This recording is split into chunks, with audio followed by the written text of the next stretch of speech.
All right, here is my 1994 Porsche 968 race car.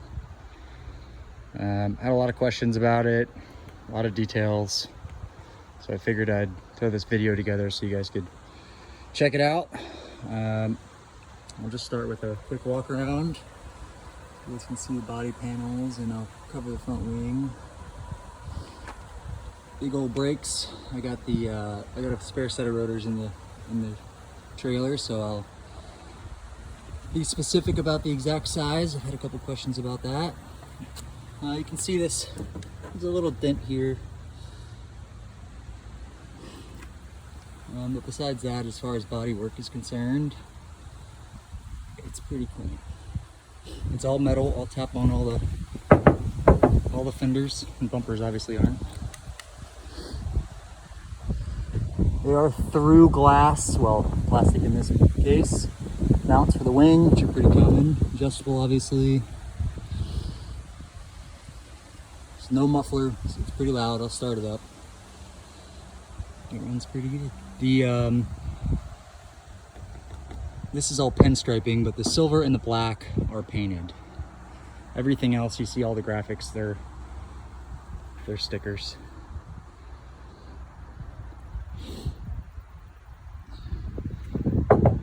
All metal. Open the doors in a minute. Yep, those are stickers. I'll scratch here. Robin's racing. There's quite a few rock marks. There's no fender liners, so the fenders get hammered pretty good. And then that's for me leaving a screwdriver under the hood.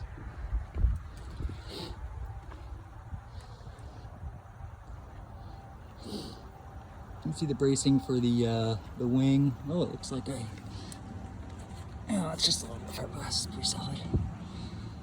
But this is adjustable as well, obviously, with the stanchions or whatever you call these things. It does have brake ducts, although these days most people don't run them. And I have run them disconnected. Everything looks fine, especially with these massive brakes. All right, so go under the hood. Oh, gas shocks are going. Oh, there we go. So, standard Porsche 968 drivetrain. Engine has not been modified or opened, as far as I know. From what I've been told, it was a motor taken out of a crash car. I believe it was crashed in the rear, from what I was told. But I can probably get those details because I still communicate with the guy who sold it to me. Nice big aluminum radiator. We had to run a custom intake because this car was a turbo car at one point, hence the hole in the hood. So they had like a special system for pulling heat out of the car, some kind of different radiator, I believe. And the stock airbox does not fit very well with this this hole in the hood. So you can either modify it, take it out, or just run this intake. But I've been told the stock intake probably is better as far as making power and stuff. But I made all the power I needed, so it didn't matter to me. I do have a spare MAF. This MAF does have, Ejection Labs rebuilt it back in 2016. And there is a potentiometer on it, so you can adjust the air-fuel ratio basically off of that. Adjust the whole spectrum, but it comes in handy if you ever needed it. It's pretty dialed in. I've never touched it, but yeah. There's the external kill switch. You can see some of the sensors for the stack dash. That's the fuel pressure sensor. And I do have a stock fuel rail on there. That would be one of the things that I would probably upgrade if I was going to keep racing the car, is go with AN fittings instead of having those lines just zip tied on there, or hose clamped on there. Try and get in here so you guys, there's stock header, I believe.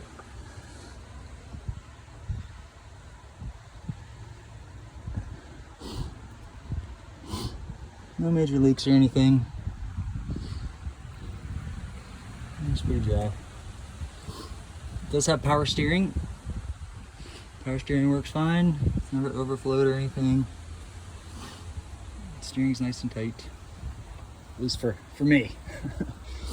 Ground control, shock tops, whatever you call those things, with spherical bearings in them, and most of the suspension's spherical as well, but I'm gonna have a hard time getting under there right now. I'll try to get it up on jack stands later. Yeah, it looks like there's a little bit of, that's not perfect for sure. You can see my NASA 2016 sticker. That was the last time I had an annual tech on it, but it's been over to GT Peace within the last year or so. All right, so going into the interior, doors are gutted, NASCAR bars. I'll go get a gauge for these and tell you what they are. I believe they're 2.75, I think. Or whatever the larger one is, 2 1/4 maybe, I don't remember. But they're way larger than this car needed based on its weight. I know that. All right, so the bars are not tied into the shock towers, so it is all just interior here. Oh, in the back they tie into the frame in the back, frame rails in the back. I'll show you all that. I'll fire it up in a minute, but I just wanted to get you guys a view of, some people have asked what kind of lights and what kind of gauges I have.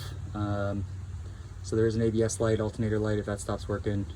Here's your power, starter. These are buttons for the stack dash, but I also have the button on the steering wheel here that cycles through the, and you can see the gauges working there. So it's got oil pressure, water temp, and I did just pull it out of the trailer, so there's a little bit of temp in it. Fuel pressure, the fuel pressure pump is on, which I can turn off. And then you can see it goes down to 0. Fuel level, which I'm out of gas. Not surprising. Battery voltage, oil temperature. Miles per hour, I don't believe works. I remember that being an issue coming through the pits. But I know how fast I was going based on the tachometer, so. And then I run the aim right here, so it's got a mount on the steering wheel, and I never had a problem with it. People say that it screws it up because you're wheeling the wheel back and forth and the accelerometers get messed up, but I never noticed anything in the data. So I do have a wideband, runs about 12.5 to 1, full throttle, and then obviously that's a 3-way fan switch. You can turn the ABS off. Got the cool switch, and then an empty switch and fuel. There's the fire system. Fuses are nice and easy to access, and that actually came in handy. I blew a fuse once on track, pulled off, I duct tape some fuses right here when I'm racing, and I was able to pull one out and stick it back in there and get it going again. And I found out what it was some wires that had been cut underneath or burned that were shorting the O2 sensor out, which is weird. Yep, and then all the relays right here, fuses. That's the management for the ABS, and then the ECU is right there, nice and convenient. I would just strap my cool system into the passenger seat because I have a passenger seat, which I know won't work for everybody. Window net is due, probably, yep, it's due as of a couple years back. Wait, what is that? Yeah, it was done in 16. I'm assuming it's 5 years, so maybe next year. It's due next year. Aluminum Ultra Shield seat with the halo. And I do have this seat on sliders in case we ever endurance raced it, which I always thought I might do. And then I also put the back brace on a slider as well with a quick pin, so you can slide the seat forward and pin it back in and keep that brace active. And then it's got a water bottle holder. This is the latch to open the trunk. And then those two are where I would put all my ballast. I ran plate weights. I had to run like 150 pounds of plate weights to make weight.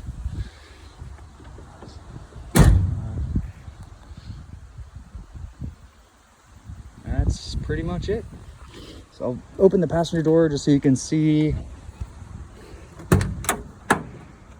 what this looks like. I thought this seat was on sliders. Yeah, that seat's on sliders as well, it looks like. So there's a lot of weight that can come out of it. I got a massive deep cycle battery in there. That thing weighs 8 tons. So there's some more weight that can come out of it. All right. All right, let's fire her up.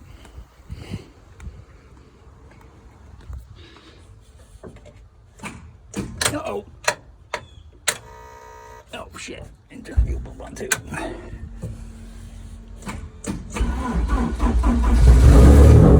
Battery's been sitting, it's a little low.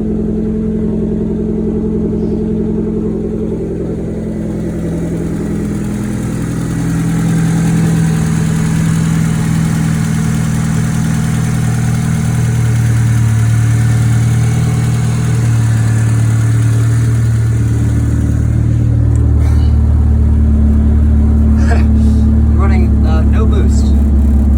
Oil pressure 60 psi. It's not hot yet, so that'll come down obviously. Fuel pressure. Alternator's working as you can see. No light on. And when you do turn the ABS on, the light. Maybe the light doesn't come on. The light comes on when the ABS is failing, and I did have the ABS fail. I had to replace a brake sensor. So that light does absolutely work, and it is nice to know that your ABS has gone out when you're out on the racetrack. As I can attest to. Got a good video of me locking up all the front two tires coming in too hot in turn. So I wasn't paying attention to it. There's one of the nozzles for the fire system. The other one's down here somewhere. It's right there. See it coming up. And then there's one.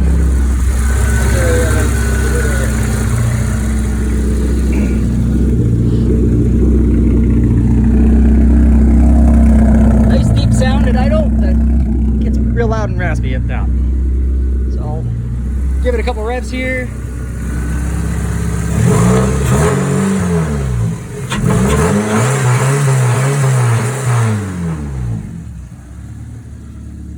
Alright, that's it. I'll make another video of me driving through the neighborhood, pissing my neighbors off.